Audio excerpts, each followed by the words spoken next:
ಕಲರ್ನ ನೀಟಾಗಿ ಈಗ ಹಚ್ಕೋಬೇಕಾಗತ್ತೆ. ಹೀಗೆ ನೀಟಾಗಿ ಲೈನ್ಸ್ ಬರೋ ಥರ ಮಾಡ್ಕೊಬೇಕಾಗತ್ತೆ ಎರಡೂ ಕಡೆನೂ ಕೂಡ.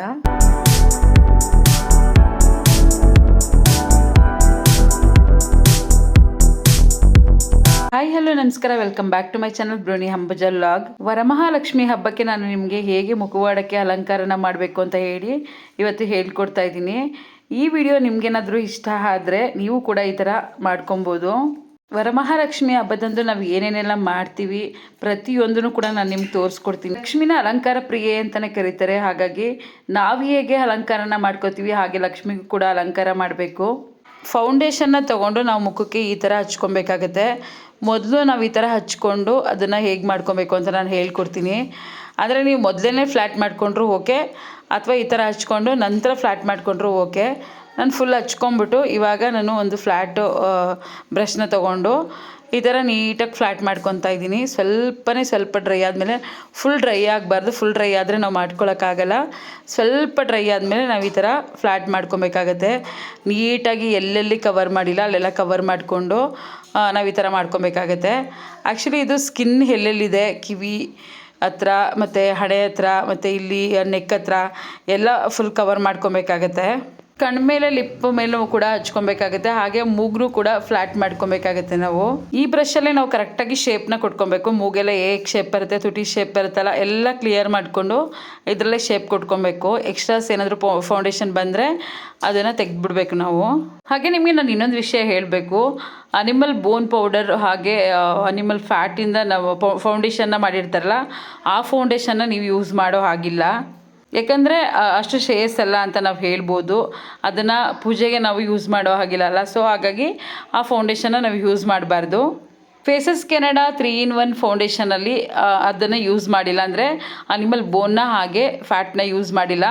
ಹಾಗಾಗಿ ನೀವು ಅದನ್ನು ಯೂಸ್ ಮಾಡ್ಬೋದು. ಹಾಗೂ ನೀವು ಯೂಸ್ ಮಾಡುವಂಥ ಫೌಂಡೇಶನಲ್ಲಿ ಬೋನ್ ಮತ್ತು ಫ್ಯಾಟ್ನ ಯೂಸ್ ಮಾಡದಿರೋದೇನಾದರೂ ಇದ್ದರೆ ಅದನ್ನು ಕೂಡ ನೀವು ಯೂಸ್ ಮಾಡ್ಬೋದು. ಇವಾಗ ಆಲ್ಮೋಸ್ಟ್ ಫೇಸ್ ಕ್ಲಿಯರ್ ಆಯಿತು. ಅಂದರೆ ನೀಟಾಗಿ ಫ್ಲ್ಯಾಟ್ನ ನಾನು ಮಾಡ್ಕೊಂಡಿದ್ದೀನಿ.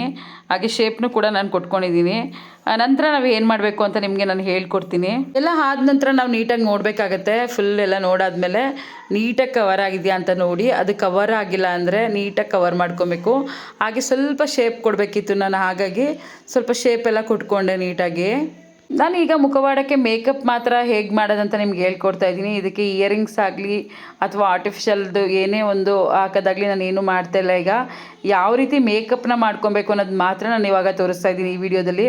ಅದನ್ನು ನೆನ್ಪಿಟ್ಕೊಳ್ಳಿ. ಏನು ಇವರು ಇಯರಿಂಗ್ಸ್ ಹಾಕಲಿಲ್ಲ ಅಥವಾ ನೋಸ್ ಪಿನ್ ಹಾಕಲಿಲ್ಲ ಅಂತೆಲ್ಲ ಅಂದ್ಕೊಬೇಡಿ. ಅದನ್ನೆಲ್ಲ ನಾನು ಮಾಡ್ತಾಯಿಲ್ಲ. ಆ್ಯಕ್ಚುಲಿ ಫುಲ್ ವಿಡಿಯೋ ನೀವು ಸ್ಕಿಪ್ ಮಾಡದೆ ನೋಡಿದ್ರೆ ನೀಟಾಗಿ ನಿಮ್ಮ ಮುಖವಾಡನ ಯಾವ ರೀತಿ ಮೇಕಪ್ ಮಾಡಬೇಕು ಅನ್ನೋದನ್ನ ನೀವು ನೋಡ್ಕೊಬೋದು. ಇನ್ನು ಹೈಲ್ಯಾಸಸ್ ಹಾಕಿ ಅಥವಾ ಇದಕ್ಕೆ ಮುಖವಾಡಕ್ಕೆ ಒಡವೆಗಳನ್ನ ಹಾಕಿ ಇಯರಿಂಗ್ಸು ನೋಸ್ ಪಿನ್ ಎಲ್ಲ ಹಾಕಿ ಮಾಡಬೇಕು ಅಂದರೆ ನೀವು ಕಮೆಂಟ್ ಮಾಡಿದ್ರೆ ಈ ವಿಡಿಯೋಗೆ ನಾನು ನೆಕ್ಸ್ಟು ಆ ವಿಡಿಯೋನ ಮಾಡ್ತೀನಿ ಹೇಗೆ ಮಾಡೋದು ಅಂತ ಹೇಳಿ. ಹಾಗೆ ನಿಮಗೆ ಸ್ಯಾರಿ ಡ್ರೇಪಿಂಗ್ ವಿಡಿಯೋ ಕೂಡ ಬೇಕು ಅಂತ ಹೇಳಿದ್ರೆ ದೇವರಿಗೆ ಯಾವ ರೀತಿ ಸ್ಯಾರಿ ಡ್ರೇಪಿಂಗ್ ಮಾಡಬೇಕು ಆ ವಿಡಿಯೋನು ಕೂಡ ನಾನು ನಿಮಗೆ ಅಪ್ಲೋಡ್ ಮಾಡ್ತೀನಿ. ನಿಮಗೆ ಡಿಫ್ರೆಂಟಾಗಿ ಸ್ಯಾರಿ ಡ್ರೇಪಿಂಗ್ ಮಾಡುವಂಥದ್ದು ಅಥವಾ ಡಿಫ್ರೆಂಟಾಗಿ ಮೇಕಪ್ ಮಾಡುವಂಥದ್ದು ಅಥವಾ ನಾವು ಜ್ಯುವೆಲರಿನ ಯಾವ ರೀತಿ ಹಾಕಬೇಕು ಅನ್ನೋಂಥದ್ದು, ಕಳ್ಸೋಕ್ಕೆ ಏನು ಹಾಕಬೇಕು ಅನ್ನೋಂಥದ್ದು ಎಲ್ಲ ವಿಡಿಯೋನು ನಾನು ನಿಮಗೆ ಅಪ್ಲೋಡ್ ಮಾಡ್ತೀನಿ. ನಿಮಗೆ ಯಾವ ಥರದ ವಿಡಿಯೋ ಇಷ್ಟ ಆಗುತ್ತೆ ಅಥವಾ ಯಾವ ಥರದ ವಿಡಿಯೋ ನೀಡಿದೆ ಅನ್ನೋದನ್ನು ನೀವು ಕಮೆಂಟ್ ಮುಖಾಂತರ ತಿಳಿಸಿ. ಈಗ ಫುಲ್ ಫೌಂಡೇಶನ್ದು ಎಲ್ಲ ರೆಡಿ ಆಗಿದೆ. ನಾನು ಶೇಪೆಲ್ಲ ಕೊಟ್ಕೊಂಡು ಆಗಿದೆ. ನಂತರ ಇದಕ್ಕೆ ನಾನು ಐಲೈನರ್ನ ಹಚ್ಕೊತೀನಿ. ಐಬ್ರೋಗೆ ಐಲೈನರ್ನ ಹಚ್ಕೊತೀನಿ. ಮೊದಲು ನಾವು ವೈಟ್ನರ್ನ ಬೇಕಾದರೆ ಹಚ್ಕೊಬೋದು ಕಣ್ಣೊಳಗಡೆಗೆ, ಅಥವಾ ಮೇಲ್ಗಡೆ ಐಬ್ರೋಗೆ ಬ್ಲ್ಯಾಕ್ ಐಲೈನರ್ನ ನಾವು ಹಚ್ಕೊಂಡು ನಂತರ ಬೇಕಾದರೆ ನಾವು ವೈಟ್ನರ್ನ ಕಣ್ಣೊಳಗಡೆಗೆ ಹಚ್ಕೊಬೇಕಾಗತ್ತೆ. ನೀವು ವೈಟ್ನರ್ ಆದರೂ ಯೂಸ್ ಮಾಡ್ಬೋದು ಅಥವಾ ಪೇಂಟಿಂಗ್ ಆದರೂ ಯೂಸ್ ಮಾಡ್ಬೋದು.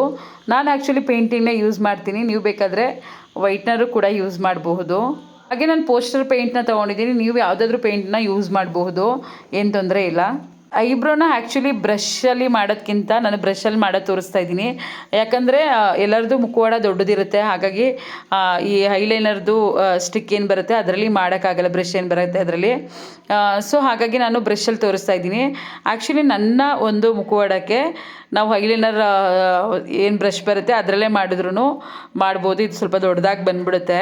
ಕಣ್ಣಿಗೆ ಅಥವಾ ಐಬ್ರೋಗೆ ಆ್ಯಕ್ಚುಲಿ ನೀವು ಐಲೈನರ್ ಬ್ರಷಲ್ಲೇ ಮಾಡಿಕೊಂಡ್ರೆ ಬೆಸ್ಟ್ ಇರುತ್ತೆ. ನಾನು ಬ್ರಷಲ್ಲಿ ಮಾಡೋದ್ರಿಂದ ಸ್ವಲ್ಪ ಆ ಕಡೆ ಈ ಕಡೆ ಆಯಿತು. ಅದನ್ನು ನಾನು ರೆಡಿ ಮಾಡ್ಕೊಂಡಿದ್ದೀನಿ. ಇವಾಗ ನಾನು ವೈಟ್ ಪೇಂಟ್ನ ಹಚ್ಕೊತಾ ಇದ್ದೀನಿ. ಕಣ್ಣಿಗೆ ಪೂರ್ತಿ ವೈಟ್ ಪೇಂಟ್ನ ನಾವು ಹಚ್ಬಿಡ್ಬೇಕು, ನೀಟಾಗಿ ಹಚ್ಕೊಬೇಕು. ಅಕಸ್ಮಾತ್ ಆ ಕಡೆ ಈ ಕಡೆ ಆದರೆ ನಾವು ಬೇಕಾದರೆ ಸ್ವಲ್ಪ ಫೌಂಡೇಶನ್ ಬ್ರಷ್ಷಿಂದ ರೆಡಿ ಮಾಡ್ಕೊಬೋದು, ಏನು ಪ್ರಾಬ್ಲಮ್ ಇಲ್ಲ. ಆದಷ್ಟು ಆ ಕಡೆ ಈ ಕಡೆ ಹೋಗದಿರೋ ಥರ ನಾವು ನೋಡಿಕೊಂಡ್ರೆ ಬೆಸ್ಟ್ ಇರುತ್ತೆ. ವೈಟ್ ಪೇಂಟ್ನ ಹಚ್ಬೇಕಾದ್ರೆ ಸ್ವಲ್ಪ ಭಯ ಇರುತ್ತೆ, ಹಾಗಾಗಿ ಸ್ವಲ್ಪ ಆ ಕಡೆ ಈ ಕಡೆ ಆದಂಗೆ ಫೀಲ್ ಆಗುತ್ತೆ ನಮಗೆ. ಬಟ್ ನೀಟಾಗಿ ಹಚ್ಕೊಬೋದು, ಏನು ತೊಂದರೆ ಇಲ್ಲ. ನಾವು ಹೇಗೆ ಹಚ್ಕೊತೀವಿ ಅದ್ರ ಮೇಲೆ ಡಿಪೆಂಡು. ಕೈನ ಅಲ್ಲಾಡಿಸ್ದಾಗೆ ನೀಟಾಗಿ ಹಚ್ಕೊಬೇಕಾಗತ್ತೆ. ಕಣ್ಣಿಗೆ ನಿಮಗೆ ಗೊತ್ತು, ನಾವು ಈಗ ಬ್ಲ್ಯಾಕ್ನ ಐಲೈನರಲ್ಲಿ ಹಚ್ಕೊಬೇಕಾಗತ್ತೆ. ನಾನು ಬ್ರಷಲ್ಲೇ ಹಚ್ಚಿಬಿಟ್ಟಿದ್ದೀನಿ.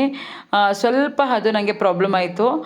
ನಾವು ಐಲೈನರ್ ಲೈನದು ಬ್ರಷ್ ಏನು ಬರುತ್ತೆ ಅದರಲ್ಲೇ ಹಚ್ಕೊಂಡ್ರೆ ನೀಟಾಗಿ ಬರುತ್ತೆ. ಇದು ಸ್ವಲ್ಪ ಒಣಗೋಕ್ಕೆ ನಾವು ಬಿಡಬೇಕು. ಸ್ವಲ್ಪ ಒಣಗಿದ ನಂತರ ನಾವು ಐಲೈನರ್ನ ಹಚ್ಕೊಬೇಕಾಗುತ್ತೆ. ಹಾಗಾಗಿ ನಾನು ಅದನ್ನು ಸ್ವಲ್ಪ ಹೊತ್ತು ಬಿಟ್ಟು ಲಾಸ್ಟಲ್ಲಿ ಮಾಡೋಣ ಅಂತ ಹೇಳಿ ನಾನು ಲಿಪ್ಸ್ಟಿಕ್ನ ತೊಗೊಂಡೆ. ಇವಾಗ ಆ್ಯಕ್ಚುಲಿ ನಾನು ಮ್ಯಾಟ್ ಫಿನಿಶ್ ಲಿಪ್ಸ್ಟಿಕ್ನ ನಾನು ತೊಗೊಂಡಿದ್ದೀನಿ. ಯಾಕಂದರೆ ಮಾಮೂಲಿ ಲಿಪ್ಸ್ಟಿಕ್ನ ನಾನು ತೊಗೊಂಡ್ರೆ ಅಷ್ಟು ಸ್ಟಿಕಾನ್ ಆಗಲ್ಲ ಅಂತ ನಾನು ಅಂದ್ಕೊಂಡಿದ್ದೀನಿ, ಅಂದರೆ ನೀಟಾಗಿ ಬರೋದು ಇಲ್ಲ. ಸೊ ಹಾಗಾಗಿ ಮ್ಯಾಟ್ ಫಿನಿಶಿಂಗ್ನ ನಾನು ತೊಗೊಂಡಿದ್ದೀನಿ. ಅಂದರೆ ಅದು ಪೇಸ್ಟ್ ಟೈಪ್ ಬರೋದ್ರಿಂದ ನಾವು ನೀಟಾಗಿ ಪೇಸ್ಟ್ ಮಾಡಲಿಕ್ಕೆ ಲಿಪ್ಸ್ಟಿಕ್ನ ಚೆನ್ನಾಗಿರುತ್ತೆ ಅಂತ ನಾನು ಅಂದ್ಕೊಂಡಿದ್ದೀನಿ. ನಿಮಗೆ ಯಾವ್ದು ಇಷ್ಟ ಆಗುತ್ತೆ ಅದರಲ್ಲಿ ನೀವು ಮಾಡಿ, ಅಥವಾ ಪೇಸ್ಟ್ ಅಂದರೆ ಪೇಸ್ಟ್ ಟೈಪ್ ಬರೋವಂಥ ಲಿಪ್ಸ್ಟಿಕ್ನ ನೀವು ಯೂಸ್ ಮಾಡೋದ್ರಿಂದ ನೀಟಾಗಿ ಕವರ್ ಮಾಡ್ಬೋದು ನಾವು ಹೇಗೆ ಬೇಕಾದ್ರೂ. ಆದಷ್ಟು ರೆಡ್ ಇರೋಂತಹ ಲಿಪ್ಸ್ಟಿಕ್ನ ತೊಗೊಳ್ಳಿ. ಇಲ್ಲಿ ಪಿಂಕ್ ಕಾಣಿಸ್ತಿದೆ, ಆ್ಯಕ್ಚುಲಿ ನಾನು ಹಚ್ತಿರೋವಂಥದ್ದು ರೆಡ್ಡು. ಇಲ್ಲಿ ಸ್ವಲ್ಪ ಪಿಂಕ್ ಕಾಣಿಸ್ತಿದೆ, ಆದಷ್ಟು ರೆಡ್ ಇರೋವಂಥದ್ದೇ ತೊಗೊಳ್ಳಿ. ತುಂಬ ಚೆನ್ನಾಗಿ ಕಾಣುತ್ತೆ, ಬ್ರೈಟಾಗಿ ಕಾಣುತ್ತೆ. ನಾವು ಲಿಪ್ಸ್ಟಿಕ್ನು ಕೂಡ ಅಷ್ಟೇ 2-3 ಲೇಯರ್ ಹಚ್ಬೇಕಾಗತ್ತೆ. ಅಂದರೆ ಒಂದೇ ಸರಿ ನಾವು ಲಿಪ್ಸ್ಟಿಕ್ನ ಹಚ್ಚೋದ್ರಿಂದ ಅದು ಕಲರ್ ಕಾಣಲ್ಲ, ಯಾಕೆಂದರೆ ನಾವು ಫೌಂಡೇಶನ್ನ ಹಚ್ಕೊಂಡಿರ್ತೀವಿ ಕೆಳಗಡೆ. ಸೊ ಹಾಗಾಗಿ ಒಂದು 3-2 ಲೇಯರ್ಸ್ ನಾವು ಹಚ್ಬೇಕಾಗತ್ತೆ, ಅಥವಾ ಜಾಸ್ತಿನೂ ಕೂಡ ಹಚ್ಬೇಕಾಗತ್ತೆ. ಸಮ್ಟೈಮ್ಸ್ ಅದು ನೀಟಾಗಿ ಕೂರಲಿಲ್ಲ ಅಂತ ಹೇಳಿದ್ರೆ. ಮೇಯ್ನ್ ಇದಕ್ಕೆ ಶೇಪ್ ನೀಟಾಗಿ ಕೊಡಬೇಕು. ಶೇಪ್ ಒಂದು ಸ್ವಲ್ಪ ಆ ಕಡೆ ಈ ಕಡೆ ಆದ್ರೂ ಲುಕ್ಕೇ ಚೇಂಜ್ ಆಗಿಬಿಡುತ್ತೆ. ಶೇಪ್ ನೀಟಾಗಿ ಕೊಡಿ. ಲಿಪ್ಸ್ಟಿಕ್ ಏನಾದರೂ ಮೇಲೆ ಕೆಳಗೆ ಏನಾದರೂ ಆದರೆ ಅದಕ್ಕೆ ಫೌಂಡೇಶನ್ ಬ್ರಷಿಂದ ರೆಡಿ ಮಾಡ್ಕೊಳ್ಳಿ, ಏನೂ ಪ್ರಾಬ್ಲಮ್ ಆಗಲ್ಲ. ಓಕೆ, ಇವಾಗ ಲಿಪ್ಸ್ಟಿಕ್ನ ಹಚ್ಕೊಂಡಾಗಿದೆ, ಶೇಪ್ ಕೂಡ ಕೊಟ್ಟಾಗಿದೆ ನೀಟಾಗಿ. ಈಗ ನೆಕ್ಸ್ಟು ನಾವು ಐಲೈನರ್ನ ನನಗೆ ಆ್ಯಕ್ಚುಲಿ ಐಲೈನರ್ ಹಚ್ಬೇಕಾದ್ರೆ ಸ್ವಲ್ಪ ಕೈ ನಡುಕ್ತಿತ್ತು. ನೀವು ಐಲೈನರ್ನ ನೀಟಾಗಿ ಹಚ್ಕೊಬೋದು, ಏನು ಪ್ರಾಬ್ಲಮ್ ಇಲ್ಲ.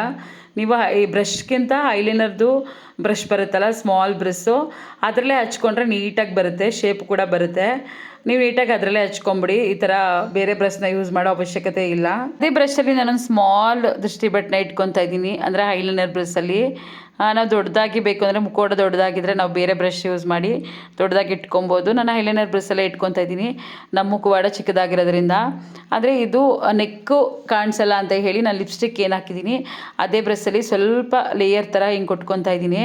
ಅಂದರೆ ಅದ್ರ ಮೇಲೆ ಫೌಂಡೇಶನ್ನ ಸ್ವಲ್ಪ ಹಚ್ಕೊಬೇಕಾಗತ್ತೆ. ಯಾಕೆಂದರೆ ನಾವು ನೆಕ್ ಬೇರೆ ಅನ್ನೋ ಥರ ಕಾಣಿಸಲ್ಲ, ಅಥವಾ ಈ ಇಯರ್ ಎಲ್ಲ ಈ ಲೈನ್ಸ್ ಎಲ್ಲ ಏನು ಬರುತ್ತೆ ಅದೆಲ್ಲ ಕಾಣಿಸಲ್ಲ ಅಂತ ಹೇಳಿ ಹಾಗೆ ಲೈನ್ ಕೊಟ್ಕೊತಾ ಇದ್ದೀನಿ ಸಿಂಪಲ್ಲಾಗಿ. ಹಾಗೆ ಕಿರೀಟದ ಕೆಳಗಡೆ ಸ್ವಲ್ಪ ಹೇರ್ ಕಾಣುತ್ತಲ್ಲ ಎರಡು ಕಡೆ, ಅದನ್ನು ನಾವು ಫೌಂಡೇಶನ್ ಹಾಕಿರೋದ್ರಿಂದ ಎಲ್ಲ ಕಲರ್ ಆಗಿಬಿಟ್ಟಿದೆ. ಹಾಗಾಗಿ ಅದನ್ನ ಸ್ವಲ್ಪ ಬ್ಲ್ಯಾಕ್ ಪೇಂಟಲ್ಲಿ ನಾವು ಬ್ರಷ್ ಮಾಡ್ಕೊಬೇಕಾಗತ್ತೆ. ಅದು ನೀಟಾಗಿ ಹಿಂಗೆ ಬ್ರಷ್ ಥರ ಮಾಡಿಕೊಂಡ್ರೆ ನೀಟಾಗಿ ಹೇರ್ ಥರ ಕಾಣುತ್ತೆ, ನೀಟಾಗಿ ಕೂಡ ಬರುತ್ತೆ. ಲಿಪ್ಸ್ಟಿಕ್ ಬ್ರಷಲ್ಲಿ ನಾವು ಏನು ಲೈನ್ನ ಹಾಕ್ಕೊಂಡಿದ್ದೀವಿ ನೆಕ್ ಹತ್ರ, ಅಲ್ಲಿಗೆ ಫೌಂಡೇಶನ್ನ ಹಚ್ಕೊಬೇಕಾಗತ್ತೆ ಸಿಂಪಲ್ಲಾಗಿ, ಆಗ ಶೇಪ್ ನೀಟಾಗಿ ಕಾಣುತ್ತೆ. ಇವಾಗ ಒಂದು ಬ್ರಷಲ್ಲಿ ಸ್ಮಾಲ್ ಬ್ರಷಲ್ಲಿ ನಾನು ಯೆಲ್ಲೋ ಕಲರ್ ಪೇಂಟ್ನ ತೊಗೊಂಡು ಈ ಥರ ಮಾಡ್ಕೊತಾ ಇದ್ದೀನಿ. ನಾವು ಅರಿಶಿನ ಏನು ಹಚ್ತೀವಿ ಅದಕ್ಕೆ ಈ ಥರ ಯೆಲ್ಲೋ ಪೇಂಟಲ್ಲಿ ನಾವು ಹಚ್ಕೊಬೇಕಾಗತ್ತೆ. ಅದು ತುಂಬ ಲುಕ್ಕಾಗಿ ಕಾಣುತ್ತೆ, ಹಾಗೆ ಲೈನು ಕೂಡ ನೀಟಾಗಿ ಕಾಣುತ್ತೆ. ನಾವು ಬೇಕಂದರೆ ಪೂಜೆ ಮಾಡಬೇಕಾದ್ರೆ ಅರಿಶಿನ ಸ್ವಲ್ಪ ಅದ್ರ ಮೇಲೆ ಹಚ್ಕೊಬೋದು, ಚೆನ್ನಾಗಿ ಕಾಣುತ್ತೆ. ಈಗ ಮೇಕಪ್ಪಲ್ಲಿ ನಾನು ಮಾಡಬೇಕಲ್ಲ, ಹಾಗಾಗಿ ಯೆಲ್ಲೋ ಪೇಂಟ್ನ ಸ್ವಲ್ಪ ಹಚ್ತಾ ಇದ್ದೀನಿ. ತುಂಬ ಚೆನ್ನಾಗಿ ಕಾಣುತ್ತೆ. ಇದು ನೋಡಿ ನನಗೆ ತೋರಿಸ್ತೀನಿ ಎಷ್ಟು ನೀಟಾಗಿ ಕಾಣಿಸ್ತಿದೆ ಅಂತ ಹೇಳಿ. ಹಾಗೆ ಹಣೆ ಮೇಲೆ ಹಳದಿ ಇಡಬೇಕಲ್ಲ, ಅಂದರೆ ಅರಿಶಿನ ಇಡಬೇಕಲ್ಲ, ಹಾಗಾಗಿ ಯೆಲ್ಲೋ ಪೇಂಟ್ನೇ ನಾನು ಸ್ವಲ್ಪ ಇಡ್ತಾ ಇದ್ದೀನಿ ಕೆಳಗಡೆ, ತುಂಬ ಲುಕ್ಕಾಗಿ ಕಾಣುತ್ತೆ. ಹಾಗೆ ರೆಡ್ ಕಲರ್ ಪೇಂಟ್ನ ತೊಗೊಂಡು ನಾನು ಹೀಗೆ ಕುಂಕುಮ ಇಡಲಿಕ್ಕೆ ಅಂತ ಹೇಳಿ ಸ್ಟಿಕ್ಕರ್ ಆದರೂ ಇಡ್ಬೋದು, ಅಥವಾ ಕುಂಕುಮನಾದರೂ ಇಡ್ಬೋದು.